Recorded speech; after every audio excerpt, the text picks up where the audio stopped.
오늘의 사연 시작하겠습니다. 안녕하십니까? 저는 25살 대학생입니다. 재밌는 유튜브 알게 되어서 저도 제 이야기 한번 보태볼까 사연 한번 이렇게 보내봅니다. 말한 대로 저는 대학생이고 사실 자취를 하고 싶었는데 학교까지 대중교통을 이용해도 30분이 안 걸리기 때문에 자취를 할 수가 없었습니다. 자취방에 여자친구들이나 후배들 데리고 와서 광란의 대학 생활을 즐기는 동기 녀석들을 보면 그게 그렇게 부러울 때가 없었습니다. 심지어 저희 부모님이 약간 보수적인 편이라서 제가 밤 10시가 넘어서 집에만 들어오지 않아도 전화기에 불이 날 정도로 연락을 하십니다. 당연히 외박은 꿈도 꾸지 못하고요. 하루라도 12시가 넘어서 집에 들어가는 날에는 그 다음 주말에는 나가노는 건 생각도 못할 정도로 엄한 집안입니다. 부모님이 일 때문에 집을 비우는 날이 있기는 한데 그때가 되면 밤 늦은 시간만 되면 제가 집구석에 잘 붙어 있는지 꼭 확인 전화를 하십니다. 잠든 척 그 전화를 무시한 적도 있었는데 기어이 새벽에 집으로 돌아오셔서 제가 집에 있는지를 확인하시더라고요. 저도 이제 다 큰 어른이라고 부모님께 화를 내봤지만 아직 한참 공부해서 좋은데 취직할 때까지는 제가 흥청망청 노는 꼴을 못 보시겠다는 입장이 너무 강해서 어쩌지를 못하고 있었습니다. 그래서 그 이후로는 부모님이 출타 중이더라도 저는 집구석에 틀어박혀 있게 되었습니다. 저도 연애를 하고 싶고 대학생이니 그런 쪽으로 자꾸 욕심이 생기기는 하는데 여태까지 여자 손 한번 잡아보지 못한 게 다 부모님 때문이라고 생각했습니다. 하지만 그게 아니라 제가 눈치가 없어서 기회를 잡지 못했던 거더라고요.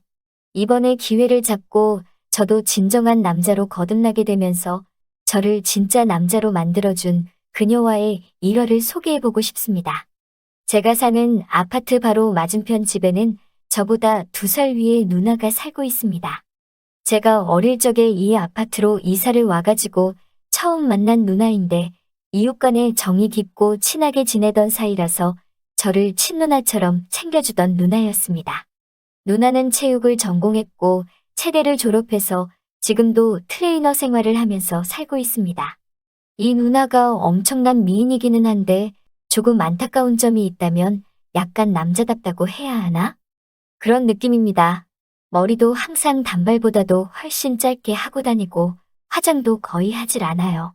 아침에 가끔 마주치면 커다란 후드티 하나 뒤집어 쓰고 레깅스 입고 출근하는 누나를 가끔 마주치는데도 주변에서 마주치는 화장 떡칠하고 하늘하늘하고 여성스러운 옷으로 한껏 치장한 여자들보다 훨씬 시선이 가는 그런 타입입니다. 선이 두껍고 쌍꺼풀도 짙어서 약간 보이쉬하게 생기고 운동할 때 소리를 질러서 그렇다는데 목소리도 약간 허스키한 편입니다. 운동을 많이 해서 그런가 어깨도 살짝 벌어져 있는데 관리가 잘 된 그런 느낌의 바디를 소유하고 있습니다. 사실 제가 예전에는 이 누나를 이성적으로 생각한 적이 있습니다. 그만큼 어디 내놔도 빠지지 않는 예쁜 사람이었습니다. 하지만 아파트 입구에서 누나가 남자친구의 배웅을 받으며 잘 가라는 작별 인사를 하는 모습을 보고 제 마음을 접게 되었습니다.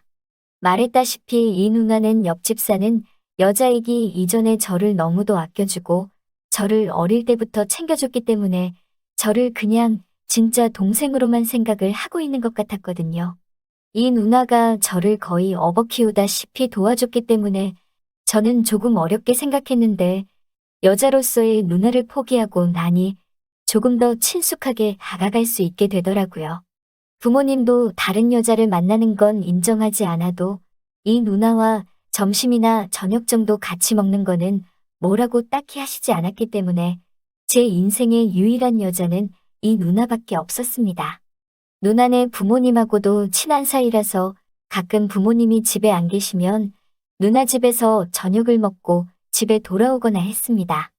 정말 이 누나가 저를 남자로 생각하지 않는다고 느낀 건 언젠가 누나 집에 저녁을 먹으러 간 날이 있는데 정말 무방비 상태의 누나가 저를 집에서 맞닥뜨렸는데도 정말 당황조차 하지 않고 놀라지도 않은 채로 저를 마치 길거리의 돌멩이 취급을 하더라고요.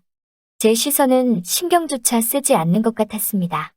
그때가 아주 무더운 여름날이라서 다 큰 남자인 제가 보기에는 자꾸 시선이 갈 수밖에 없는 복장이었는데 누나는 제 시선은 아랑곳하지 않고 저한테 농담을 하거나 어깨동무를 하면서 저를 허물없이 대하는 모습을 볼 때마다 정말 이 누나는 저를 동생으로밖에 생각하지 않는다는 느낌을 받을 수밖에 없었어요. 그때 이후로 누나에 대한 마음은 완전히 포기하고 그냥 누나와 동생 같은 사이로 남으려는 마음을 먹었습니다.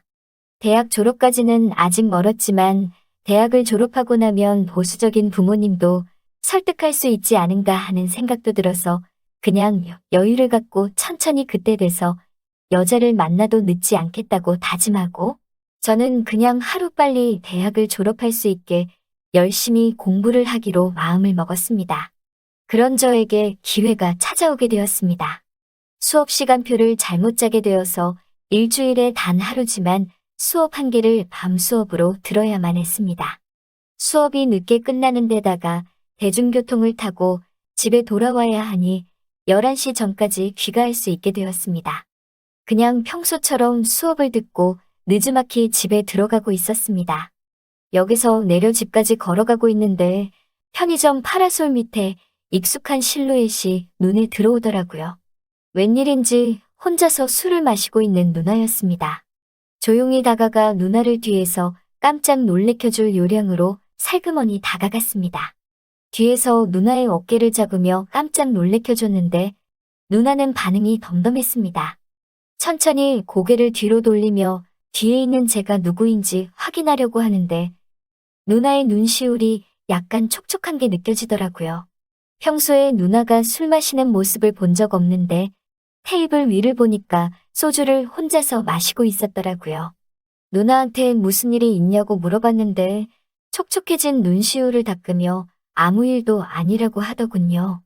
그래도 신경이 쓰여서 누나의 맞은편 자리에 앉아 누나의 이야기 상대가 되어주었습니다. 몇 분 정도 그러고 있었는데 밤이 늦었으니 부모님한테 전화가 왔습니다. 누나한테 부모님한테 전화가 와서 이제 들어가 봐야겠다고 말하고 일어서려는데 누나가 전화기를 뺐더니 저희 부모님과 통화를 하더군요. 같이 있는 게 누나라서 안심이 되었는지 부모님이 너무 늦지 말고 들어오라고 허락을 해주시더군요. 그렇게 누나와 2시간을 더 편의점 앞에서 있었습니다. 술 먹고 들어오면 부모님께 혼날 수도 있고 저희 부모님한테 누나가 괜히 잔소리를 들을 수 있으니 혼자 술 마시는 누나의 기분만 맞춰줬습니다. 술에 잔뜩 취한 누나를 부축하고 집에 들어오는데 누나한테서 좋은 냄새가 나더라고요. 베이비 로션을 아직도 쓰는지 약간 애기 냄새 같기도 하고 선머슴 같은 누나가 풍기는 반전스러운 향기에 점점 취해갔습니다. 누나의 향기를 너무 깊게 들여마셨는지 누나가 뭘 그렇게 킁킁대냐며 웃으면서 장난을 치더라고요. 누나한테 향기가 너무 좋다는 이야기를 하니 누나가 저를 쳐다보는 눈빛이 평소와는 다르다는 생각이 들었습니다. 그렇게 누나를 집에 바래다 주고 저는 집에 들어왔습니다. 그런데 자려고 침대에 누웠는데 자꾸 누나 생각이 나면서 마음이 두근두근하는 게 멈추지 않더라고요. 그리고 그날로부터 몇 주 뒤 저희 부모님이 일 때문에 또 하루를 비우게 되는 날이 되었습니다. 급하게 나가시느라고 저녁을 준비 못했다고 나가서 사 먹던지 누나한테 연락을 미리 해놨으니 누나 집에서 식사를 해결하라고 하셨고요. 저는 그날 수업이 늦게 끝나는 그날이라서 그냥 밖에서 끼니를 해결했습니다. 그리고 느지막이 집에 들어왔는데 집 문을 열려고 하는데 계단 쪽에서 누나가 저를 불러세우더라고요. 왜 이렇게 늦게 다니냐며 저를 나무라길래 수업이 있어서 늦는 날이라 그랬다고 했습니다. 누나가 저보고 밥은 먹었냐고 물어보더라고요. 식사도 했다고 대답하니 누나는 더 이상 말을 잇지 못했습니다. 문을 열고 들어가는데 누나가 저한테 하루만 신세질 수 있겠냐고 물어보더라고요.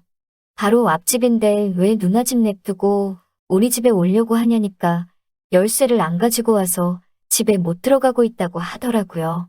누나 집이 열쇠로 문을 여는 게 아니라 번호키로 여는 집이었는데 무슨 열쇠가 필요하냐고 장난치지 말라고 했더니 누나가 너는 그렇게 눈치도 없냐면서 저를 밀치고 집 안으로 들어오더라고요. 아무도 없는 집에 누나가 들어와 있으니 기분이 참 묘했습니다. 누나가 가방에서 뜬금없이 술을 꺼내더군요.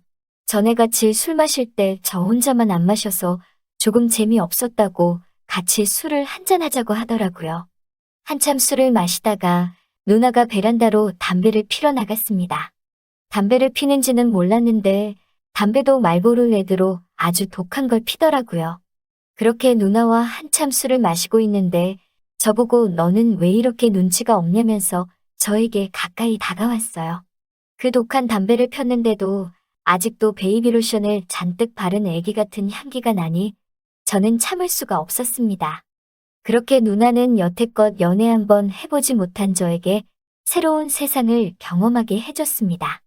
거사를 치르고 누나는 저를 두고 다시 베란다로 나가서 담배를 하나 꺼내 물어 피는데 은은한 달빛에 반사되는 누나의 뒷모습은 정말 여태껏 봐온 그 어떤 것보다도 아름다웠습니다. 운동하는 여자의 뒷모습은 아름답습니다.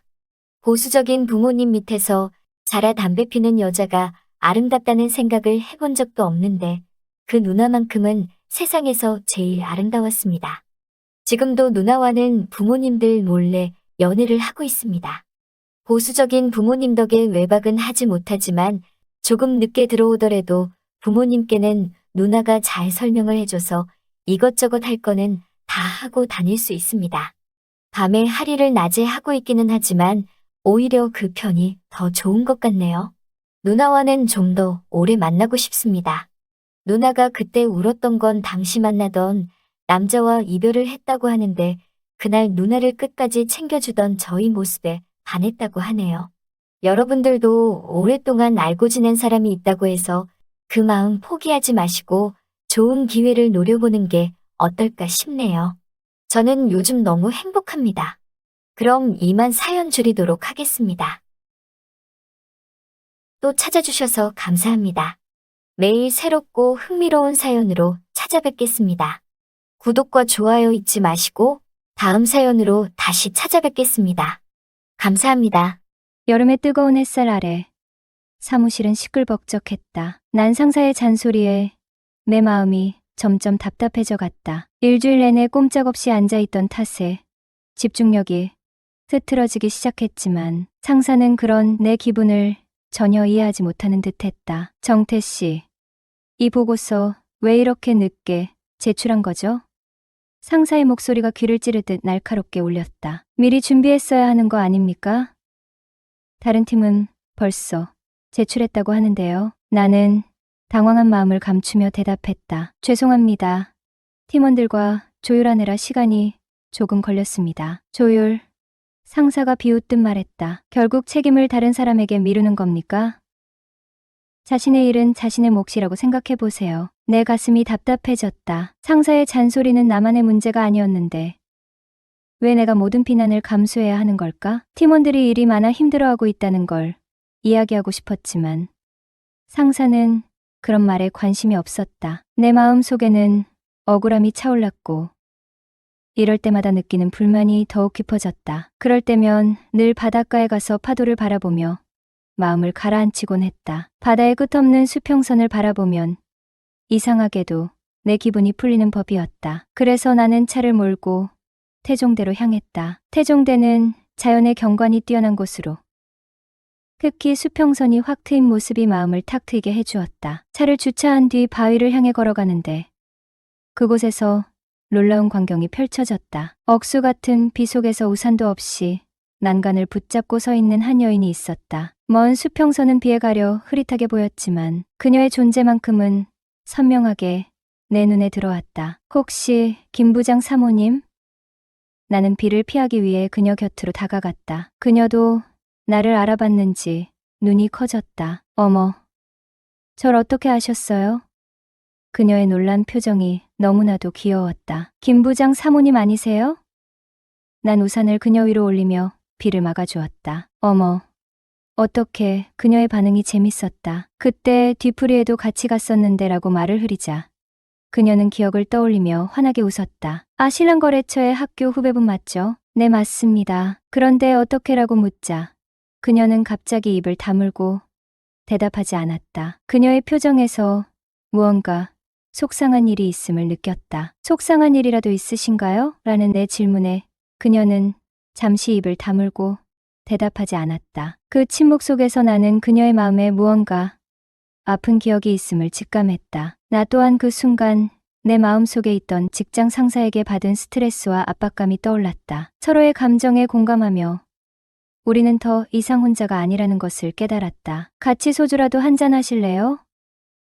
비도 오고 기분도 우울한데 내가 조심스레 제안하자 그녀는 잠시 생각하다가 미소를 지으며 말했다. 술 친구 해주실래요? 그녀의 제안은 어쩌면 우리의 고통을 함께 나누고 싶다는 마음의 표현이었을지도 모른다. 우리는 서로의 상처를 이해해주고 그 속에서 위로를 찾고자 하는 마음이 있었던 것 같다. 비 오는 날의 흐림은 우리의 마음을 자연스럽게 열어주었고 그 결과 서로가 서로에게 끌리는 계기가 되었다. 물론이죠. 제가 부탁드리고 싶은 게 있어요. 가시죠. 우리는 서로의 마음을 이해한 듯 그렇게 함께하기로 했다. 차에 올라탄 그녀에게 타올을 건네자 그녀는 물기를 닦으며 마치 어린 소녀처럼 환하게 웃었다. 비 오는 날의 우울한 기분 속에서도 그 미소는 나를 밝게 만들었다. 서로 어려운 처지에 놓인 사람들끼리의 동정이 어쩌면 이끌림의 시작이었을지도 모른다. 저도 아침부터 직장 상사에게 한 방 오라지게 깨지고 울적했는데 잘 되었네요. 비가 오니 회는 별로고 뭘 좋아하세요? 난 태종대 순환도로를 달리며 그녀의 얼굴을 살피며 물었다. 저는 잡식성이라 뭐든지 잘 먹어요. 꼼장어구이는 어때요? 그녀의 대답에 나도 흥미가 생겼다. 그럼 자갈치 시장으로 모셔요? 내가 제안하자 그녀는 기분 좋은 듯 웃으며 좋아요 라고 대답했다. 그렇게 우리는 비 오는 날의 묘한 인연을 이어가며 자갈치 시장으로 향했다. 주차를 마친 후 해안가의 포장마차로 들어가자 바닷바람이 얼굴을 스쳤다. 점심시간이었지만 비가 오는 대낮이라 손님은 아무도 없었다. 우리는 여러 번 만난 것처럼 나란히 앉아 꼼장어와 소주를 주문했다. 연탄불 위에서 지글지글 익어가는 꼼장어의 향기가 식욕을 자극했다. 오늘처럼 비 오는 날 멋진 누님과 술 한잔하니 술이 술술 들어가네요. 나도 모르게 누님이라는 말이 입에서 튀어나왔다. 누님. 그녀가 웃으며 나를 쳐다보았다. 네, 누님. 나는 확실하고 또박또박하게 말했다. 호호호. 웬일이니? 아침부터 기분이 안 좋더니 이런 동생이 생기려고 그랬나? 그녀의 웃음소리는 마치 비가 그치는 듯한 기분을 주었다. 술잔을 주거니 받거니 하며 우리는 조금씩 마음을 열어갔다. 해가 구름 사이로 얼굴을 내밀고 비도 멈추었다. 시계를 보니 벌써 3시간을 그 포장마차에서 술을 마신 것 같았다. 이제 가야죠, 누님. 나는 일어나서 주머니에서 지갑을 꺼내며 말했다. 이제 비 그쳐서 손님 좀 있겠다 싶었더니 하필이면 대낮부터 음주 단속을 한다고 난리야. 동네 상인들의 말소리가 귀에 들어왔다. 뭐, 음주 단속을 한다고? 포장마차 아줌마가 벌떡 일어나며 말했다. 그래. 오늘 장사 망치게 하려나 봐. 그 순간 내 마음에 불안한 감정이 스쳤다. 동생, 어쩌지? 누님의 얼굴이 흙빛으로 변했다. 누님 먼저 들어가요. 난 쉬었다 갈게요. 아무렇지도 않은 듯 대답하자 그녀가 같이 마셨는데 어떻게 나만 하며 말을 흐렸다. 그럼 대리라도 부르자. 술값은 동생이 냈으니 대리비는 내가 낼게. 아니에요. 어차피 술 마시고 회사에도 못 들어가고 집에 가봐야 할 것도 없는데 잠시 쉬었다 가야겠어요. 전 괜찮으니까 누님 먼저 들어가요. 나는 비에 젖은 자갈치 시장의 길을 무작정 걸었다. 부산이 본토박이는 아니지만 자주 놀러와서 그 근처의 지리는 훤하였다. 일방통행도로를 건너고 골목길에 접어들자 내 예상대로 숙박업소가 눈에 들어왔다. 난 그곳으로 들어갔다. 쉬시다 가는교? 주인 아주머니가 묻자 네 하고 대답했다. 그때서야 누님이 내 뒤를 졸졸 따라온 것을 알았다. 동생, 조용. 그녀가 자신의 입을 손가락으로 가리켰다. 301호예요. 말에 누님이 먼저 3층으로 올라가기 시작하자 나는 마치 자석에 끌린 쇠붙이처럼 그녀의 뒤를 따라 올라갔다. 누님, 지금이라도 안 늦어요. 어서 가세요. 방에 들어서자 나는 말했다. 쉿! 하며 이번에는 내 입을 손가락으로 가리며 말했다. 한동안 냉랭한 기류가 흘렀다. 우리 아무 말 하지 말자. 누님은 내게 그런 말을 했다. 그 순간 누님과 나 사이에는 아무런 말이 필요가 없었다. 그녀는 나보다 10살이 많았고 결혼도 11년 전에 했다고 했다. 남편과는 시댁에서 조금 떨어진 곳에 살고 있었는데 시아버님이 3대 독자라는 이유로 결혼하던 해부터 시어머님이 닥달을 하였고 누님의 부부간 금술도 좋았으나 이상하게 결혼하던 해에 아이를 임신했지만 아들을 바라는 시어머님의 뜻과는 달리 임신이 안 되어 근심으로 나날을 보냈다고 했다. 그날도 아침 식전부터 시어머님이 건너와서는 닥달하였고 남편에게 병원에 가서 검사라도 받아보자고 하였더니 말도 안 되는 소리 작작하고 살림이나 잘 살라는 남편의 반응에 실망이 컸다고 했다. 도저히 집에 있다가는 제 풀에 말라 죽을 기분이 들어서 태종대로 갔고 거기에서 우연히 나를 만나게 되었다고. 그녀는 웃었지만 여전히 풀이 죽은 얼굴이었다. 그로부터 누님과 나의 만남은 계속되었다. 나는 누님과 함께 있으면 마음이 편했고 누님 역시 나와 함께 있으면 모든 걱정이 사라진다고 좋아하였다. 첫 만남을 가지고 넉 달이 지난 날 우리는 다시 평소처럼 만났고 술을 권하자 누님은 그렇게 바라던 임신이 되었다고 말했다. 그녀의 눈치에서 뭔가 불안함이 느껴졌지만 난 설마 내 아이는 아니겠지 하는 생각으로 그냥 넘겼다. 평소처럼 데이트를 하다가 커피를 마시고 헤어졌다. 그렇게 일주일에 한 번 정도는 퇴근 후 영화도 보러 가고 저녁도 함께 먹으며 가까운 관계를 이어갔다. 하지만 그녀의 배가 점점 불러오면서 우리의 만남은 더욱 특별해졌다. 처음엔 기쁜 마음으로 그녀의 변화하는 모습을 바라보았지만 시간이 지날수록 그 안에는 복잡한 감정들이 얽혀 있었다. 출산 전까지는 자주 보고 싶다고 했지만 그녀는 출산 이후에는 자연스럽게 멀어질 것이라고 말하는 듯했다. 그 말은 마치 우리 사이의 불안한 예감처럼 느껴졌다. 그녀가 어느 날 말했다. 출산하고 나면 너랑 자주 못 만날 것 같아. 그 말이 내 마음에 씁쓸한 여운을 남겼다. 우리는 이미 이별을 예감하고 있었다. 하지만 그 예감이 더욱 아프게 느껴지는 것은 그녀의 뱃속에 있는 아이가 내 마음을 계속 괴롭혔기 때문이었다. 이 아이가 혹시 내 아이는 아닐까라는 의문이 내 머릿속을 떠나지 않기 때문이다.